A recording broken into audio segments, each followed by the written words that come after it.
Have tried and 49 have failed. It is not every day that we get Floyd Money Mayweather in Bristol. I kept hearing we're going to have you on the show. I never thought it would be here. And you're promoting the super middleweight unification bout between WC champion Badou Jack and IBF champion James DeGale on Saturday from the Barclays Center in Brooklyn. That one is on Showtime. Thank you so much for being with us.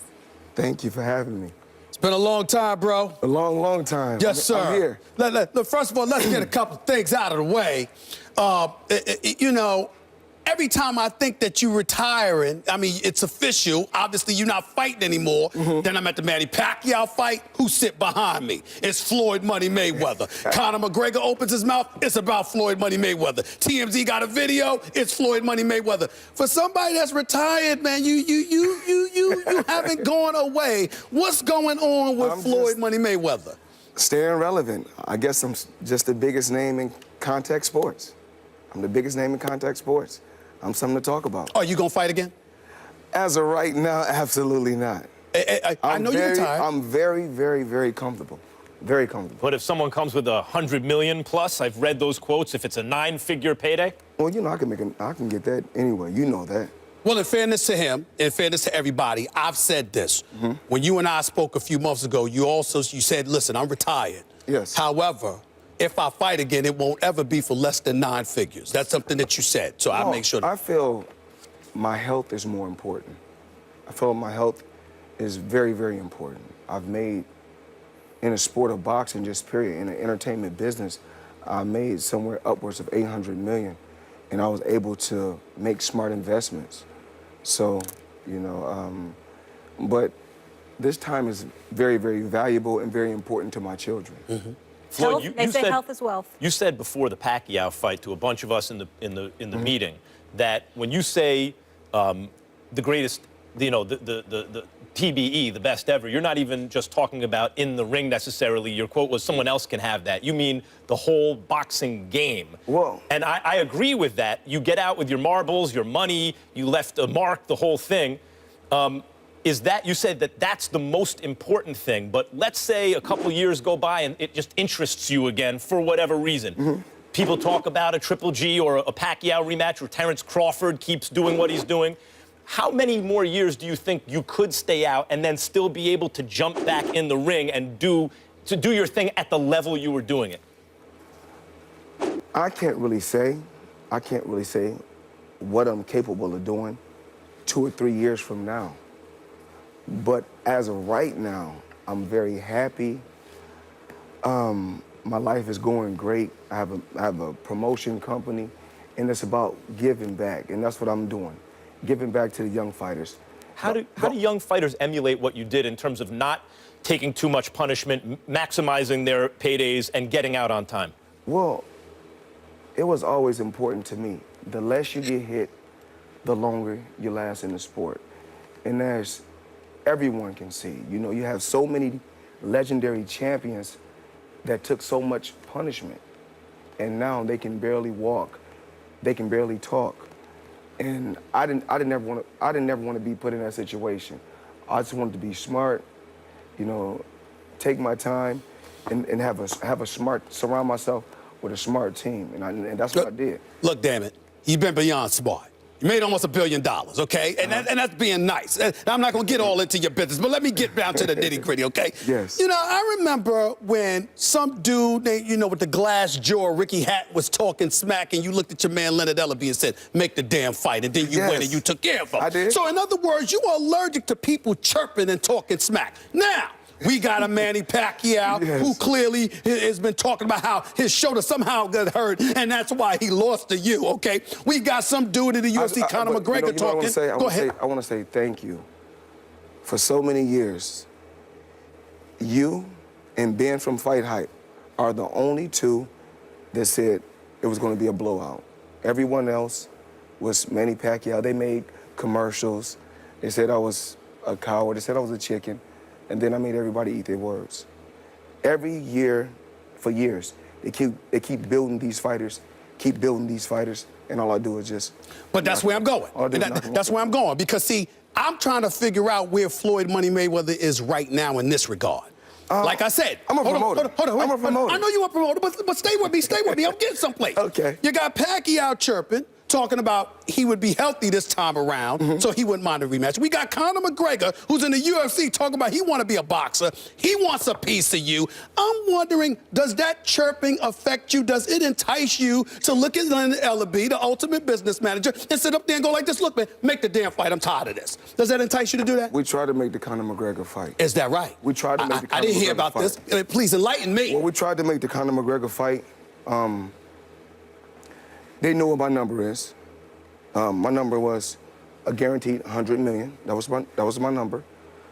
We're the A side, and I don't really know how much money he has made before. I don't know how much money Conor McGregor has made. I'm pretty sure he hasn't even made 10 million in an MMA bout.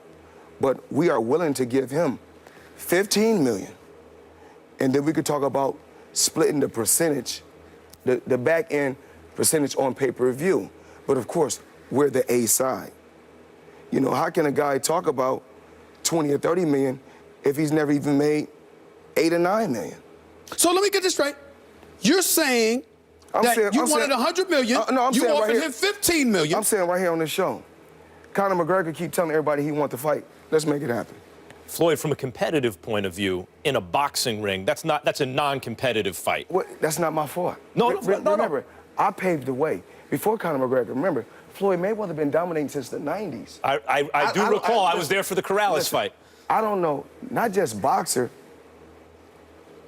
not just boxer, you can't tell me no other athlete that's been at the top for 20 years. Right, so, but let me add, what I'm asking is, from a competitive point of view, because a champion who's performed on the highest level for many years must have competitive juices flowing the way Michael Jordan looks at LeBron James and thinks, I would defend him this way, I would play him that way. Do you look at any young fighters today and think, I know exactly how to beat that guy, I'd like to fight that guy? Not in a business sense, from just a purely athletic, competitive point of view. No, actually not. Actually not. But I'm here to say on this first take, you guys keep hearing all these different rumors about these different fighters wanting to face Floyd Mayweather. Everybody keep talking about Conor McGregor. He's blowing smoke of everybody's ass. Can I say ass on here? No. But go ahead. It's okay. It's okay. They'll get over it. Go ahead. Keep going. Don't disrupt your flow. Keep going. Okay. Dana White, the UFC, let's make it happen. Bring him over to the boxing world, and I'll show him what it's like. Easy. So what exactly does that mean? You will show him what it's like. I want to know what you mean by that. What would you do? I've made 300 million in 30 minutes. So what I'm saying is this. If his height, whatever he's made, if he's made 8 million in a bout, I'm willing to give him 16 million. If he's made 5 million, I'm going to give him 10 million. If he's made 3 million, I can only give you 6 million. I can ask for 100 million because I've made that on more than one occasion. But what would you do to Conor McGregor if he stepped inside a boxing ring against you? What's understood ain't got to be talked about. What's understood ain't got to be talked about. Can I ask one question real quick before we move on? Because I've been dying to know. Please tell me, switching gears, then you guys can take back over with all the box stuff. This Soulja Boy Chris Brown, what is this beef? What is the deal, Floyd? Now I'm hearing it's in Abu Dhabi. Is this really happening, this fight? My thing is this. You know, hip-hop artists, R&B artists, talking about physically hurting each other in the streets. Okay. My thing is put down the guns and put on the gloves. And let's do this. It could be a charity bout, and the money can go towards something positive. That's, you know, because I have Mayweather Promotions, and we're about being positive. So, is the fight going to happen?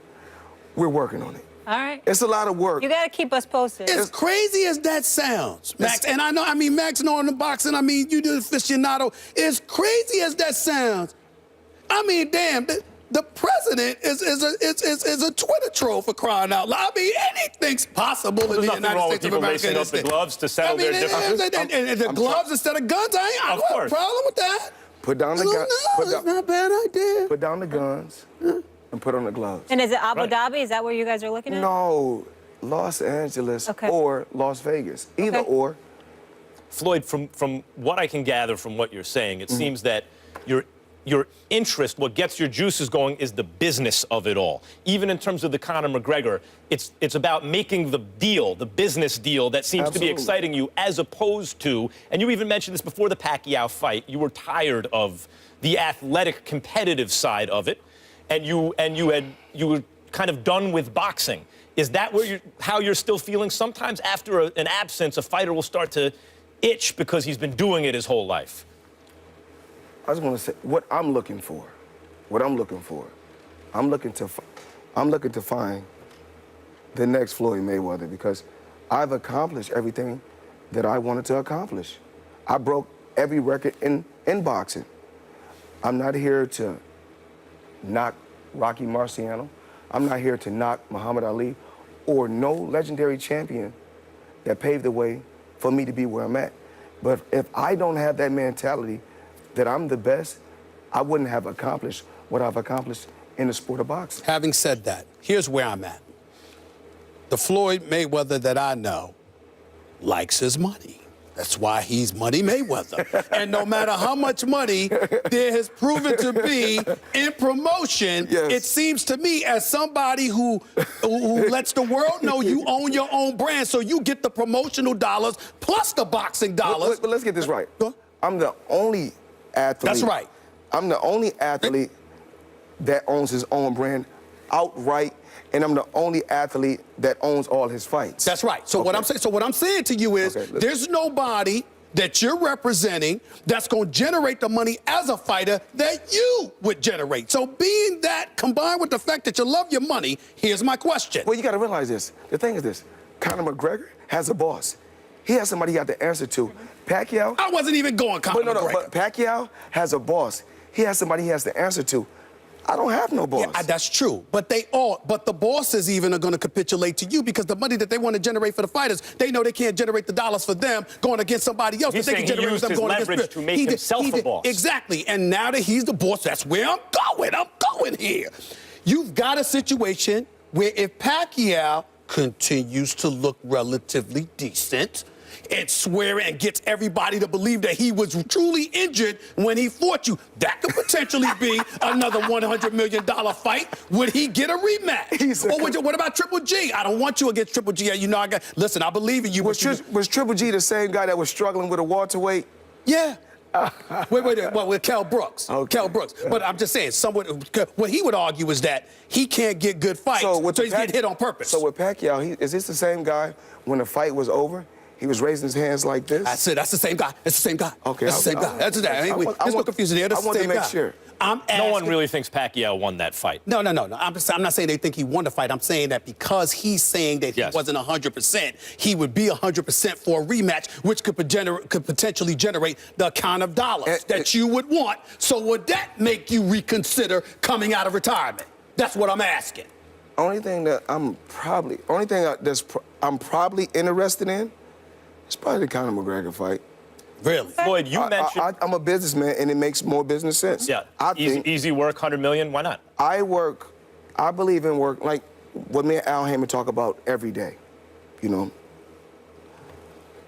I believe in working smarter, not harder. Floyd, you mentioned looking for the next Floyd Mayweather. The problem with that is you not only need to find an all-time great fighter who doesn't take a lot of punishment and has the ability to win all of his fights, because a lot of your popularity was based on the fact, oh, no one can beat you. And you promoted that. But you also have to have someone with a personality who can sell fights. So I see fighters like Terence Crawford, like Lomachenko, really excellent fighters. Or are they the next Mayweather? But can they also sell the fight? How do you find that? Terence Crawford is a hell of a fighter. Yes, he is. Lomachenko is a hell of a fighter. These fighters I'm talking about, do I think they're going to be in the Hall of Fame? Absolutely. But we're not talking about Money Mayweather. Let's talk about Pretty Boy Floyd. Right. Now, when we talking about Pretty Boy Floyd, we talking about a 90% knockout ratio.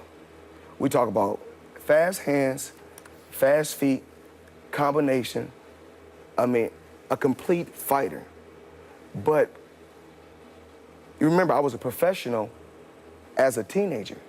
So after the Sean Bay Mitchell fight, my body was completely broke down. Or probably after the Arturo Gatti fight, My body was completely broke down. It was Shabba Mitchell because Toro Gotti fight. He didn't touch you. I was there, Atlantic City. The man didn't touch you. I mean, don't even get me started. He didn't even touch you. He didn't touch you. We got to get a quick break in here. Broke it down. Floyd, What did he break you down with started bad breath? He didn't touch you. A little something. Talk a little boxing, and we got to get your take. You're a big sports fan on some NBA, NFL stuff. We'll take the focus off you two into some other stuff. That's coming up. Stephen A. says the Cowboys are an accident waiting to happen. What does Floyd think? We'll ask him that and see if he agrees with Mr. Smith. Also coming up, James Harden did something last night that has been done only 3 times in NBA history. We'll tell you what is said, and Floyd will tell us if he is the NBA MVP. Stay here. It's First Take. Look who's back with us now, Floyd Mayweather. Let's talk some football, shall we, guys? The Cowboys, there's the Red Hot Packers this Sunday in the divisional playoff. Floyd, will the accident waiting to happen be this weekend for those Dallas Cowboys? Well, I choose Prescott over Romo. Okay. He's been looking tremendous this year. He's playing. Youth is on his side. Strong legs, he's fast, he's accurate. I choose Prescott, but it's dangerous with playing against Aaron Rodgers. He can upset you. Even with Jordy Nelson injured? Jordy Nelson got 2 cracked ribs for Green Bay in that game against the Giants. Well, it's going to be tough. It's going to be tough. With Jordy Nelson out, it's going to be tough because Jordy Nelson is Aaron Rodgers' go-to guy. What about the fact that the way the Cowboys block for the run gave Green Bay a lot of problems at Green Bay earlier in the season? Does that happen again, or is Green Bay a new team since Aaron Rodgers said we're going to run the table? Anything can happen with Aaron Rodgers. You can't count him out because he has more experience than Prescott does, at that level. How do you feel about the fact that the Dallas Cowboys have 2 rookies leading the way? Do you think that ultimately is going to catch up with them, or are you banking on them running the table and possibly going to the Super Bowl, if not flat out winning it? If they do get to the Super Bowl, I think it's going to be against the Patriots. And when they play Brady, it's going to be tough. Their defense is predicated a lot. Speaking of defense wins championships, you know all about that. Their defense is predicated on their ball control offense, right? They're able to control the clock. But is their defense good enough to even get by the Packers if Rodgers gets hot, let alone run the table? With Jordy Nelson out, I didn't know Jordy Nelson was out. Do I think they're going to win? Absolutely. But if Jordy Nelson was in, Aaron Rodgers' chances is a lot better. As far as defense, They'd have to play either the Falcons or the Seahawks after that. Oh, man. Seattle looked very good last week. Well, who's your favorite team? Let me check your objectivity in all of this. Who's your favorite team? I live in Las Vegas, and we don't have a team. Yeah. Do you want one? The sports book is my favorite team. I got you. Okay. I feel you. I Do you believe want a there. team, though? Do you want a team in Vegas? No, not You don't? really. Why So you're not? not going to be happy about Why the Raiders wouldn't coming to you want a Vegas? team? I mean, it's gonna mess up the sports betting. Why? It's gonna be tough. I think so. It's gonna be very, very tough. Why? Because they'll be so vigilant about gambling because the team is there? I think so. It's gonna be real, real dangerous with the gambling. It's gonna be very, very dangerous. Let's transition to the NBA because, first of all, it's a lot of stuff going on. Max and I are debating about who his attitude is LeBron James is the MVP every day, all day. But for the purposes of a debate thus far this season, it's between Russell Westbrook and James Harden. I'm going with James Harden right now as league MVP. You mentioned your boy Isaiah Thomas for the Boston Celtics. Talk to me. Well, Isaiah Thomas is the only guy that's 5'9" in the NBA and is averaging 28 points. In history, we don't know no guy that's 5'9" and averaging 28 points. But it's not pound for pound in basketball. He's still got to match up against bigger guys. They're number 3 right now in the East. If he get one more piece, they're going to be a tough team to beat. So as of right now, I like LeBron as the MVP every year, the same way I would call you pound for pound every year, even if someone else had a more active year. Okay, you like LeBron because LeBron knows how to stack his team. But then when Durant did it, they gave Durant a bunch of slack. Well, they did it with LeBron at first. I feel like this. I like how it was in the old days. Bird had his team, Magic had his team, and you played with the team that you had. Like Kobe Bryant never left the Lakers. He played with the team that he had. But he asked for a trade. But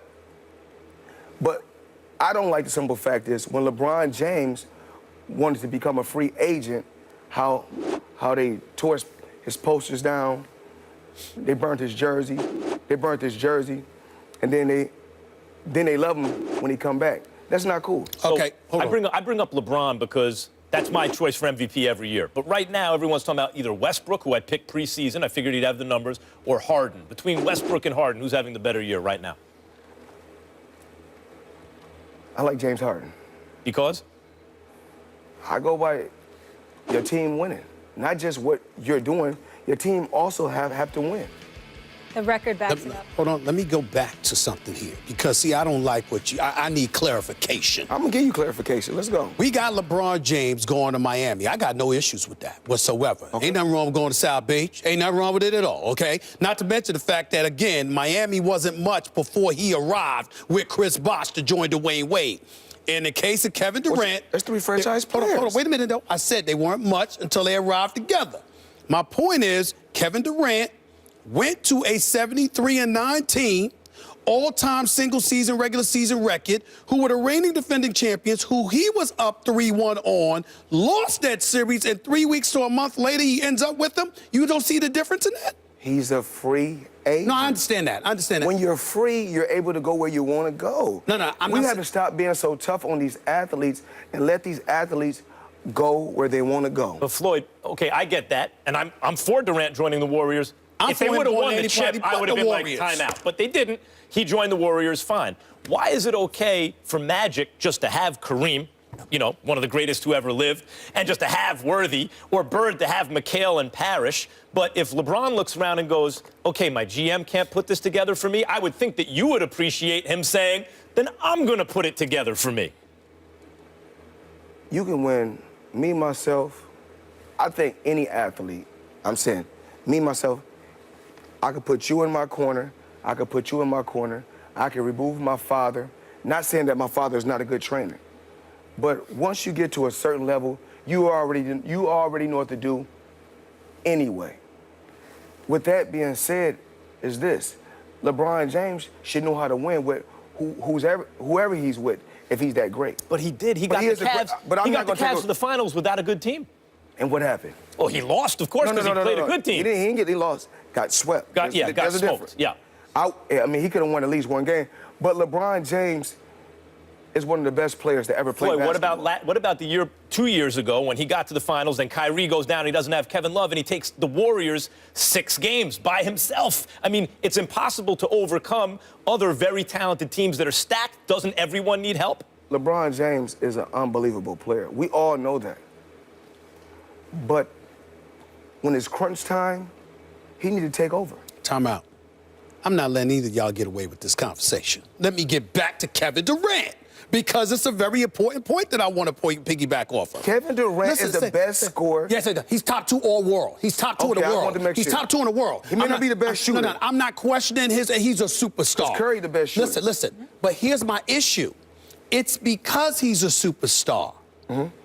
And chose to go to a team already loaded with Steph Curry and Klay Thompson, okay? Because he chose that route. The Floyd Money Mayweather that I know, if there was a way to compare that to a boxer piggybacking off of somebody else's greatness, you'd lose your mind. You'd say, look at what I had to go through. Look at what I went through to get to where I'm at. They didn't do it this way. They do that every day. I'm just saying, and you call them out on it, but somehow, some way, you're telling us to be light. That is true. You kind of sound a little salty about LeBron, but then giving Kevin Durant a pass. No, I'm not giving any of them a pass. I'm saying if you have to be the same way with both of them.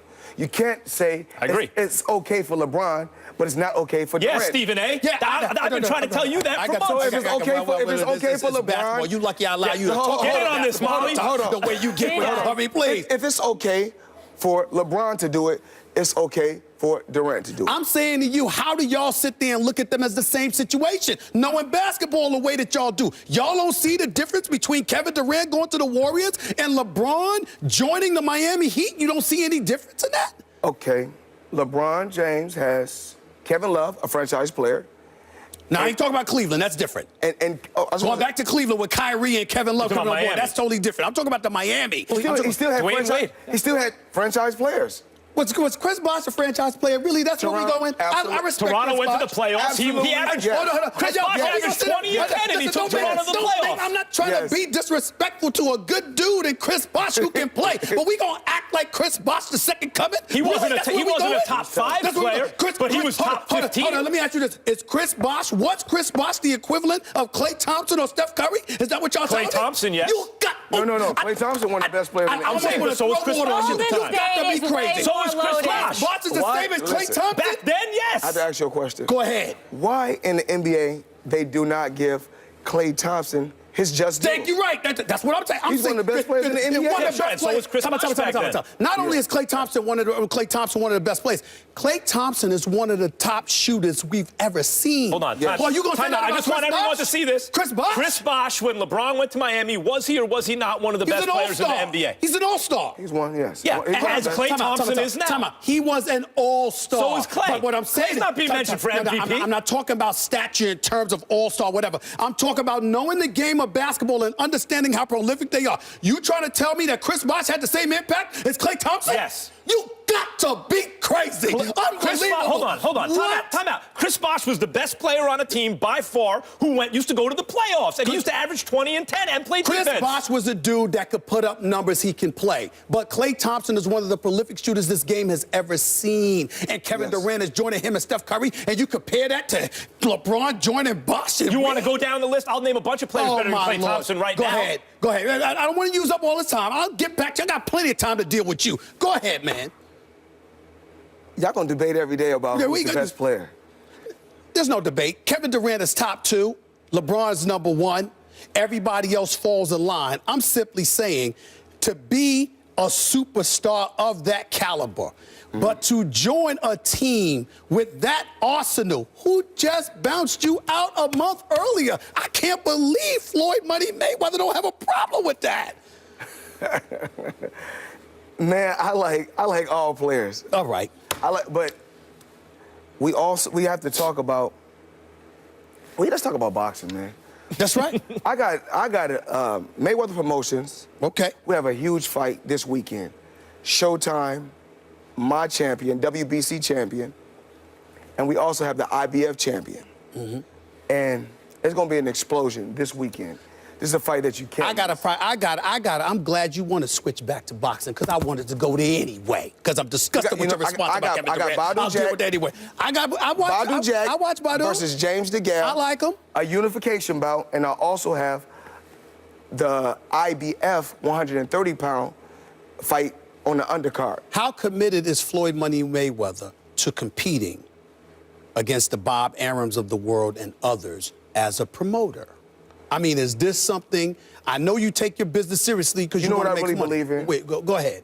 I became a promoter in the sport of boxing, not to make money off of fighters, for the fighters to get the lion's share and to help fighters, because I know how fighters feel, because I was in the position that they're in now. Whereas other promoters, and I'm not saying Bob Arum or Don King, but most people that get in the sport of boxing, promoters, get in this to make money. I'm going to make money. Of course, I want to make money, but I'm in this to help fighters. I'm in this to really help fighters. How much was Oscar De La Hoya and Golden Boy the model for that? The top draw in the game, using his leverage with TV networks to get dates from networks so that he could build his promotional company, and then he's still around doing it. I'm being honest. I mean, Golden Boy, and I don't knock Golden Boy, they're holding on now because of Canelo. But what we believe in, what we really believe in, we believe in loyalty. Showtime took Canelo from the beginning and helped him get to a certain level, and then De La Hoya took him over to HBO. I don't have anything against it, but I'm talking about me as a promoter. I'm loyal. I stayed with HBO until my contract was up. I went to them first and said, this is the deal I want.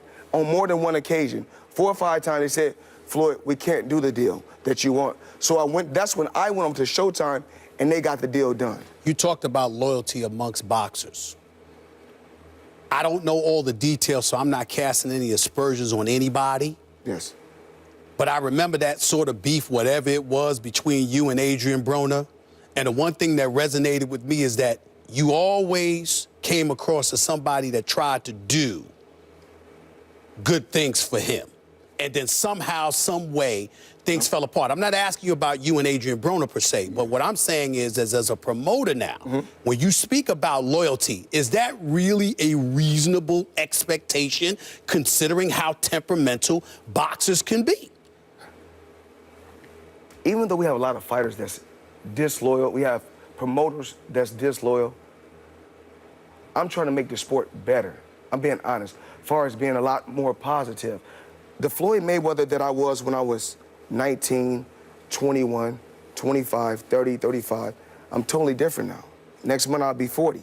So I look at sports and the boxing game totally different. I'm here to help fighters. Mayweather Promotions is here to help fighters grow. Let me ask you this. How do you do both? Because it seems to me boxing is a lot of exploitation of fighters, Yes. which you spoke about for many years. Yes. And one of the things that you and Al Heyman did was flip that around at times, and sometimes exploited the networks and the fans. You flipped the script, as they say, the paradigm. What do you mean? How do you, Explain. well, for example, if you have a fight where guys are landing a lot of punches, that's not good for the fighter's health, right? But you can sell that to the fans. So as a promoter, how do you do both? How do you bring excitement, pump up the game, and also protect fighters from being hurt? Because it's a hurt business.